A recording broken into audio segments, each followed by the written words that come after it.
Hello everyone, welcome back to my channel 7 Speed Manipur. Ngasi akhoi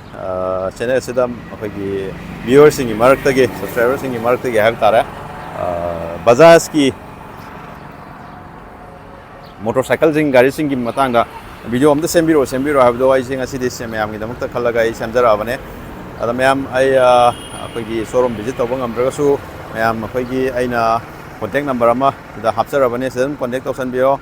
magi price for any inquiry any doubt level sing do sen contact tawsan bi ya gani ko mayam location di dum ai na haidraga su khang buri kham mani sida leire Bajaj haina ko asaw na tha leira bani ko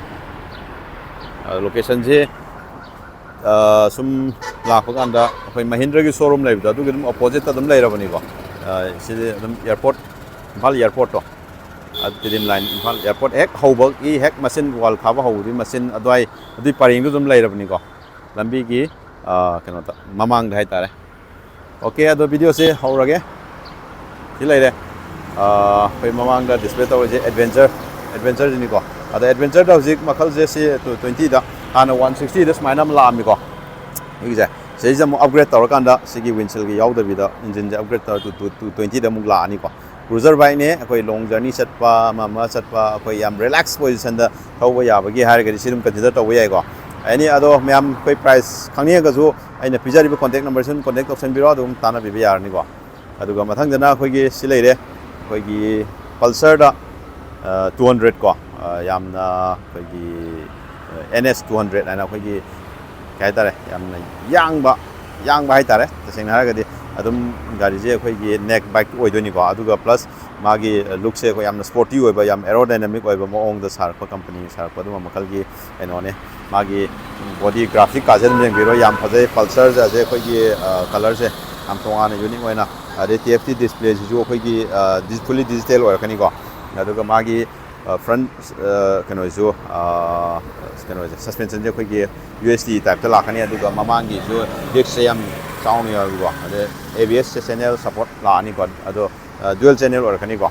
ado yeng bi sig su pura fully black out da de gi maning suspension je monoshock tas mai la kani ko mai se mami NS 200 mai thare ado se chu split seat tas mai la kani ado sini khoi gi samlapa ma gi looks samyam happy jeng jar kena to buni ko mai front gi looks mai o phangani ko si lai hujik lai bising duni ko ai nu sarai se hujik lai bak kanu gari sing duni mathang thang sarake ade mathang da mo N160 have duni ko 60 se Anouba kano ne gari ni ko gari se yeng bade am phajab ni se jo gari se lightweight oraga yam mileage yam nam thana dum phang mani ko mai de se sai screen dum hap sarake ko si jo disc brake akoi gi mai dual channel dam la hani ko ma jana mo kitang glossy oi ko engine gi layout se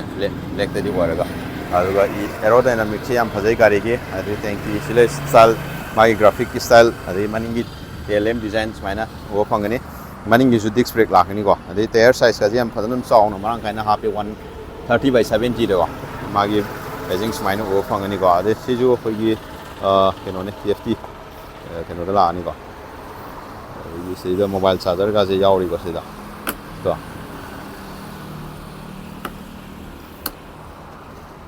ada mai mamangi looks smaina wo phangani ko gari dum phajai khoi city community sidum nuai ga do bike ni ko ade front suspension ni khoi telescopic ta lakhani ko ada mayam price ki di dum ai screen after even number jeng contact to sendira duga ana be ya ni ko ada manung da su gari khar lai pulsar no om lai ko adu su afet ulake ko yengminasi ko si lai re sina khoi 200 tu ni apa mangga lai do samani ko sina NS sino color white oi ko aduga mo sina mo khoi gi kena front gi kena suspension ni smaina lai ga amazuna khoi gi USD type ta oi ba na sina N160 ni sina color topo mo oi ko si ju sima mangda lai samane si ju ko ado jik mo khoi myam na kamano na khoi gi Bajaj Pulsar da haitare Anouba latest oina lakpa Pulsar do si oi ni ko reflector ga smaina disc brake adi alloy design adi magi suspension type smaina front je organi duga mamangi guard smaina engine gi smaina hape ko ade magi specification de dum screen hapsarke yam adi yengminasi duga magi seat ki design smaina graphic ka jano go smaina lakni ko Pulsar smaina le ade E20 loi oirani adu fully digital smaina oirani ko to aduga si maningi design dum hanaga habet adum look se adum mane ko maning bricks rek la ni si lai smaina aduga mangon da changes wo fangi je koi maroina graphic amala ni aduga headlamp se pura totally hana di halogen or majina led des mana lai ko mong tai ko sija aduga siga sab manana kogi sino 150 ni aduga 125 tu sab manana hai tare sija kogi headlamp se mana led des mana tongana masak se look se hana mana drive ko engine ge layout se fully black des mana la ni ko city commute bike kogi 125 cc की पामगदी हारिब गाड़ी से तुम consider तौबदा अदम यागनी को अदु सेसु colour option सेसु तोंगान Bamni को माने ममांग जे लोइ look से लोइ खेना हाना गदी याम खेना रे को मसक सो फजब हेंकले को E20 कम्यूटेबल ओरकनी अदगी ब्लूटूथ कनेक्ट लोइ यागनी को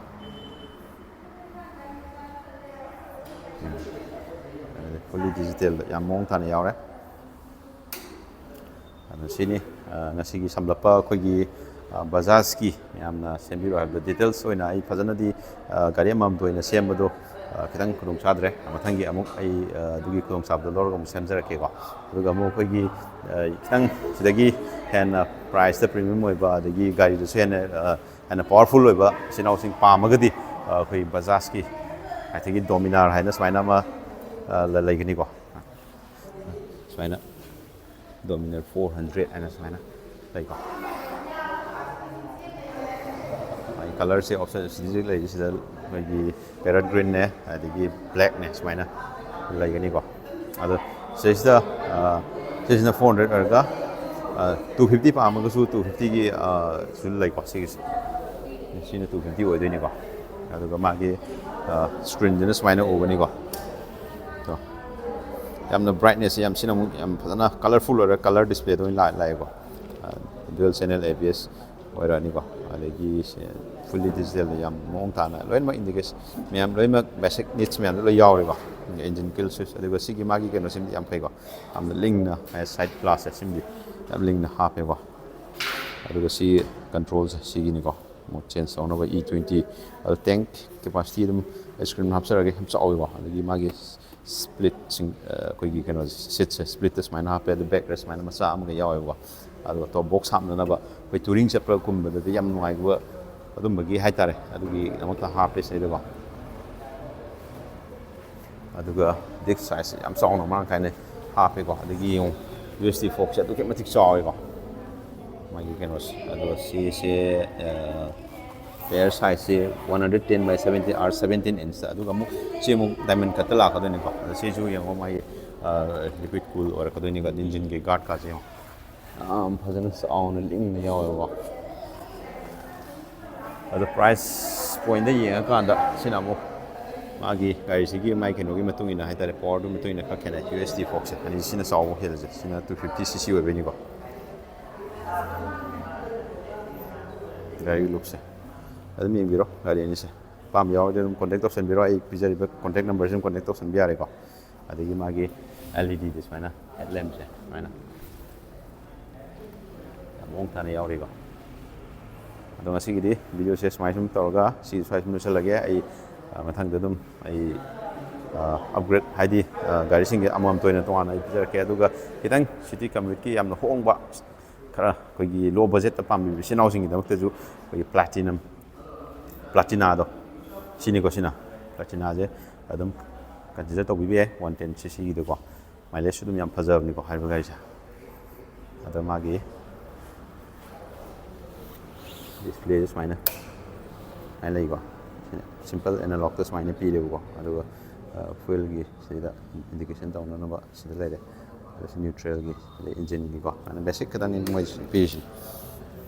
fitness mine urani ko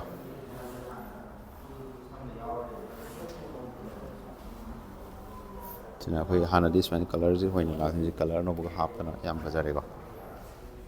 okay yam khoi gi ꯂꯣꯟꯗ ꯑꯦꯄ꯭ꯂꯥꯏ ꯇꯧꯅꯤꯡꯕ ꯏꯆꯤꯟ ꯏꯅꯥꯎꯁꯤꯡ ꯂꯩꯔꯒꯁꯨ ꯑꯗꯨꯝ ꯂꯣꯟꯒꯤꯁꯨ ꯈꯨꯗꯣꯡꯆꯥꯕ ꯑꯗꯨꯝ ꯂꯩꯀꯣ ꯂꯣꯟꯁꯨ ꯑꯗꯨꯝ ꯑꯦꯄ꯭ꯂꯥꯏ ꯇꯧꯕ ꯌꯥꯒꯅꯤ ꯑꯗꯣ ꯃꯌꯥꯝ ꯒꯥꯔꯤꯁꯦ ꯀꯃꯥꯏꯅ ꯇꯧꯒꯦ ꯀꯔꯝꯕꯅ ꯍꯦꯟꯅ ꯃꯌꯥꯝꯅ ꯈ꯭ꯋꯥꯏꯗꯒꯤ ꯍꯦꯟꯅ ꯄꯥꯝꯕꯗꯨ ꯑꯣꯏꯒꯦ ꯍꯥꯏꯕꯗꯣ ꯑꯩꯉꯣꯟꯗ ꯀꯣꯃꯦꯟꯗ ꯑꯗꯨꯝ ꯍꯥꯏꯕꯤꯔꯛꯑꯣ ꯒꯥꯔꯤꯁꯦ ꯑꯩꯒꯤ ꯋꯥꯈꯜꯗꯗꯤ ꯁꯤꯇꯤ ꯀꯝꯃ꯭ꯌꯨꯠꯁꯨ ꯑꯣꯏꯕ ꯑꯩꯈꯣꯏꯒꯤ ꯑꯦꯅꯤ ꯑꯩꯈꯣꯏꯒꯤ ꯁ꯭ꯀꯨꯜ ꯀꯣꯂꯦꯖ ꯁꯥꯇ꯭ꯔꯁꯤꯡꯅꯁꯨ ꯌꯥꯝꯅ ꯊꯧꯕꯗ ꯅꯨꯡꯉꯥꯏꯒꯗꯧꯕ ꯄꯥꯝꯒꯗꯧꯕ ꯒꯥꯔꯤ ꯍꯥꯏꯔꯒꯗꯤ ꯑꯩꯒꯤ ꯁꯥꯏꯠꯇꯒꯤ ꯍꯥꯏꯖꯧ ꯍꯥꯏꯔꯗꯤ